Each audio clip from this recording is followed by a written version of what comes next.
రుక్మిణి వసంత్ తండ్రి చాలా గ్రేట్. ఉగ్రవాదులతో పోరాడి వీరమరణం పొందిన రుక్మిణి వసంత్ తండ్రి. రుక్మిణి వసంత్ శాండిల్వుడ్ హీరోయిన్ గా ప్రేక్షకులకు పరిచయమైన ఈమె నిఖిల్ సిద్ధార్థ్ హీరోగా నటించిన అప్పుడో ఇప్పుడో ఎప్పుడో అనే సినిమా ద్వారా గత ఏడాది తెలుగు ప్రేక్షకులను పలకరించింది. ఇక ఈ సినిమా పెద్దగా విజయం సాధించకపోయినా అమ్మడి అందానికి నటనకు దర్శక నిర్మాతలు ఫిదా అయిపోయారు. అందులో భాగంగానే ఇటీవల కోలీవుడ్ లో ప్రముఖ దర్శకుడు ఏఆర్ మురుగదాస్ దర్శకత్వంలో శివ కార్తికేయన్ హీరోగా నటించిన మదరాసి సినిమాలో నటించింది. సెప్టెంబర్ 5వ తేదీన ఈ ఏడాది ప్రేక్షకుల ముందుకు వచ్చిన ఈ సినిమా పెద్దగా ప్రేక్షకులను ఆకట్టుకోలేదు. అయితే రుక్మిణి వసంత్ నటనకు మాత్రం విమర్శకుల ప్రశంసలు లభించాయి. ఇదిలా ఉండగా ఇండస్ట్రీలోకి వచ్చిన కొత్తలోనే కాంతారా చాప్టర్ 1 సినిమాలో అవకాశం లభించడంతో అందరూ ఆశ్చర్యపోయారు. ఇందులో ఆమె తన పాత్రకు న్యాయం చేస్తుందా అంటూ పలు అనుమానాలు వ్యక్తం చేశారు. ముఖ్యంగా మైత్రి మూవీ మేకర్స్ నిర్మాత రవిశంకర్ కూడా కాస్త సందేహం వ్యక్తం చేస్తూ ఎన్టీఆర్ నటనకు 80% మ్యాచ్ అవుతుందని ఈమెను తీసుకున్నామంటూ సంచలన కామెంట్ చేసిన విషయం తెలిసిందే.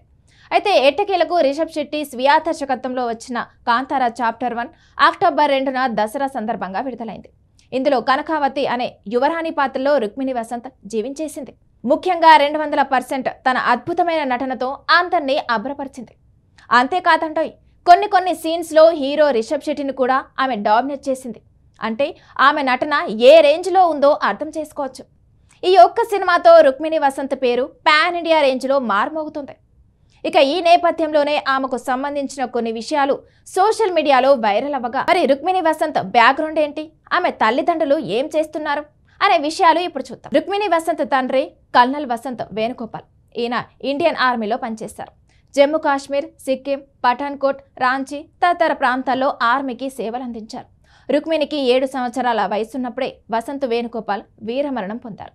ఇక విషయంలోకి వెళ్తే 2007లో కొంతమంది పాకిస్తాన్ ఉగ్రవాదులు భారీ ఆయుధాలతో జమ్మూ కాశ్మీర్లోని ఉరి ప్రాంతంలోకి ప్రవేశించగా వారిని గమనించిన కల్నల్ వసంత్ తన టీంతో కలిసి ఉగ్రవాదులతో వీరోచితంగా పోరాడారు. ముఖ్యంగా ప్రాణాలను పణంగా పెట్టి ఉగ్రముఖలను ఎదుర్కొన్న ఆయన శరీరంలోకి సుమారుగా 7కు పైగా బుల్లెట్ దిగగా కొన ఊపిరితో చికిత్స పొందుతూ ఆయన తుది శ్వాస విడిచారు. ఆయన ధైర్య సాహసాలకు మెచ్చిన భారత ప్రభుత్వం అశోక చక్ర పథకంతో గౌరవించింది.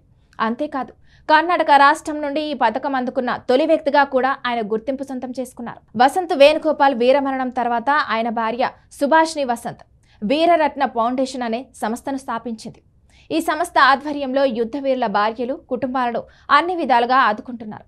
ఇప్పటికే 120కి పైగా కుటుంబాలకు చెందిన పిల్లల చదువు కోసం ఆమె పాటుపడుతున్నారు. భర్త ఆశయాన్ని ముందుకు తీసుకెళ్తూ అటు రుక్మిణి వసంత్ తల్లి కూడా తన బాధ్యతను నిర్వర్తిస్తున్నారు.